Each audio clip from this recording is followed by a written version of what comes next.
tí alálẹ̀ bá ní kó dáa fún ẹ ọlọ́sàn ò ní jẹ́ ó dáa fún ẹ ó tún ṣe oríire mọ́ Lizzy Anjorin gbogbo nǹkan tó rò pé kó jẹun ẹ gbogbo òṣì every time olówó owó orí burúkú wo lo níná tálákà oníkàràmọ̀ dá mi lóhùn. You no go speak for English, so if una no understand Yoruba, make una no worry, they go interpret am for una. I get her time this night. Lizzy Anjorin, owó tó ní, tó lè, gbogbo owó tó ní, it takes only one sleep. Tí ò ní jí mọ́, gbogbo owó tó ní ẹ, kí ló wá fẹ́ dà fún ẹ? Every time ìwọ lélẹ̀. Àwọn kan ní jù ẹ lọ, wọ́n pariwo Lizzy. Àwọn kan wà tó ní owó jù ẹ lọ, wọ́n pariwo bí tiẹ̀ báyìí. Ó máa fi ojú sunkún ọmọ ni, Ọlọ́run bá mo fi ṣẹlẹ́rìí. Aya Adabi.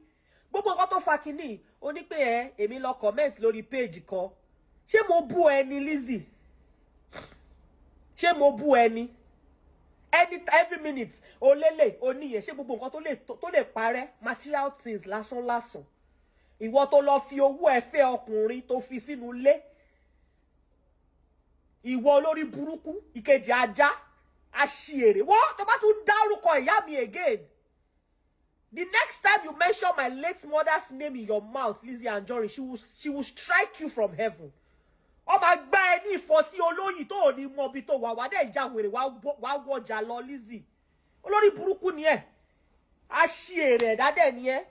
Ìwọ nìkan ó ti bá gbogbo ayé jà, ó dẹ̀ ń wú ẹ, wọ́n kàn dá sí ẹ lára, bó èmi ò ní dá sí ẹ lára o.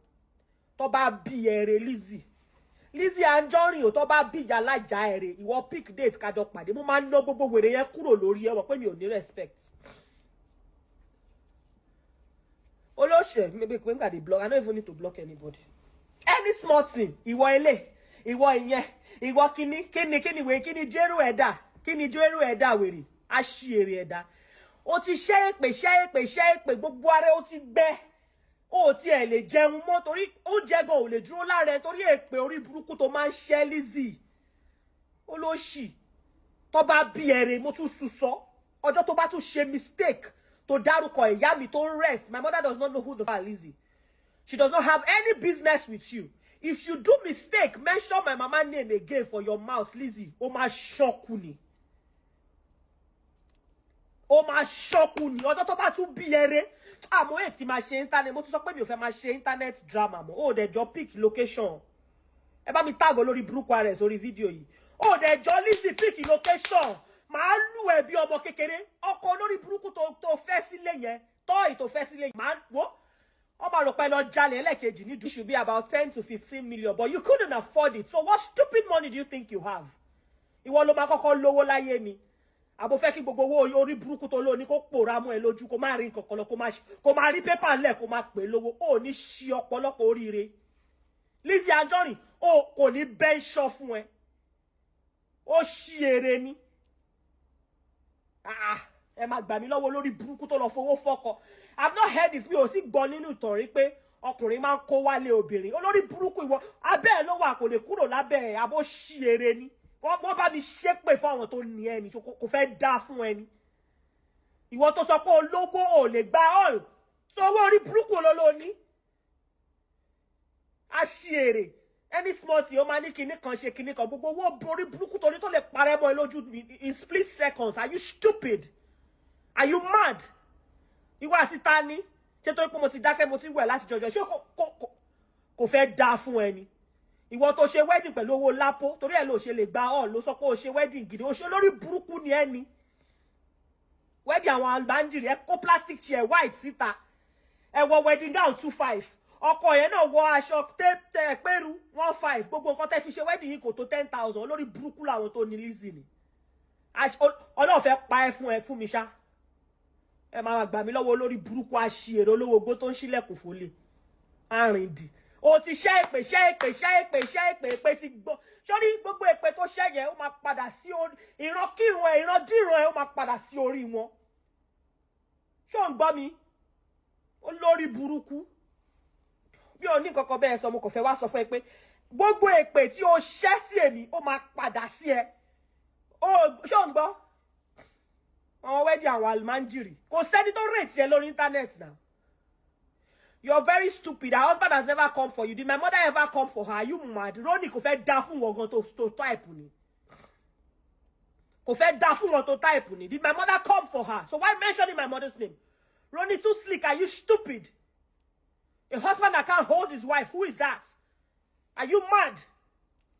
Only elépelépe lọ back to sender ni. Ẹ ti ṣe ti pẹ́. Gbogbo ìtẹ́ ìṣe ní kọ̀kọ̀. Ọlọ́run ti expose gbogbo yín. Bẹ́ẹ̀ ṣe ń fi ògùn jagun mo fi àdúrà jagun back to sender. Lizzy Anjorin. You are stupid. Ó ṣìèrè ni àwọn wo ló bẹ̀ ṣò ṣe pé mi jọ pín mọ̀dà tí ò dá lóhùn ẹjọ́ ń ṣe court. Èmi ò ráyè ẹjọ́ o, mi ò ní lọ́yà. Mi ò ráyè ẹjọ́, mi ò ní lọ́yà. Tó bá bí ìyá lájà èrè, ọmọ ẹ máa fi wẹ̀ pé ọmọ ege ni mi tout gidi ni mi torí pé mo ti sá láti posh. Kọ́ bá èmi àti ẹ kọ́ bá mú date. Máa lù ẹ́ bí ọmọ eke. Wo. Ṣé wèrè tó gbé sílé? Abolori burúkú ni ẹ ní Lizzy Anjorin. You have issues with me. Face me, leave my mother out of it. Orí burúkú ẹ ti pọ̀ jù. Orí òṣì ẹ ti pọ̀ jù lórí internet, ó ti pọ̀ jù. Tí bá gbá ẹ mú, wọ́n rò pé trailer ló kọlù ẹ ni. Ìwọ olórí burúkú máa ń ṣàǹfààní yìí. Olórí burúkú. Àṣìírè olówó gbó. Gbogbo owó tó ní kò yọ lára ẹ torí ó ti fi ṣògùn tán. Gbogbo owó tó claim tó ní kò yọ. Tó bá lọ ó máa sùn lé ológun kejì kó lè bàjẹ́. Ó ṣe ṣe, you are a broad daylight witch, my darling. You are a witch. Ó gbọ́ pé àjẹ́, àwọn míì wọ́n máa ń sápamọ́ ṣe àjẹ́ wọn ni, ṣùgbọ́n ìwọ ó gbé wá sí gbangba pé ó ní ṣa nǹkan tó jàjẹ́. Wọ́n kú sọ pé ò níyà, torí ẹ̀ ló ṣe mọ ìyà. Tó bá jẹ́ oníyà ni ó máa mọ ìyà oníyà. Mi ò bú ẹ rí. Ibi tí ọ̀rọ̀ èmi àti ẹ ti bẹ̀rẹ̀ tó lọ parọ́ mọ́ mi ńgbà kan ni. Bẹ́ẹ̀ ni mo sọ nǹkan báyìí fún ẹ, and I came into your DM and I told you, why would you lie about me like this? Odoko rẹ anybody fẹ́ o lọ fi 2 naira fi fẹ́ wèrè o kúkú gbà lọ́wọ́ èèyàn ni. Ó gbọ́ ó lè dúró kọkùnrin wá tòsí ẹ, ó ní láti lọ ra wèrè kan ni. Tó bá ibi tó bá ní kí ọkọ làbúbú ẹ náà lọ máa lọ. You're stupid. Ó dàbọ̀ jàre. Ọba bí ẹrẹ dárúkọ ìyá mi. Ẹ lọ wo fíìmù mi.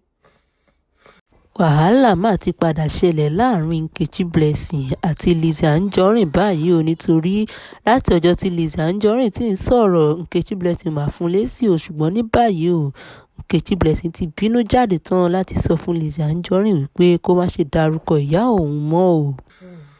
Mi ò jẹ̀bi ló ń pe táìtùlẹ̀ Nkechi Blessing TV. Mo ń ṣe giveaway lórí next page mi. Ẹjọ́ àwọn warriors tó ń gba 5k àwa ń ṣe 5k giveaway. Olórí burúkú tó lówó lọ́wọ́ tó ń fọwọ́ yàn fa 5k. 50,000 la máa ń fún yàn bí. Go to my second page for the third question. Subscribe to my YouTube channel. Kò ní dá fún Lizzy. Mọ́tò ló máa gba Lizzy.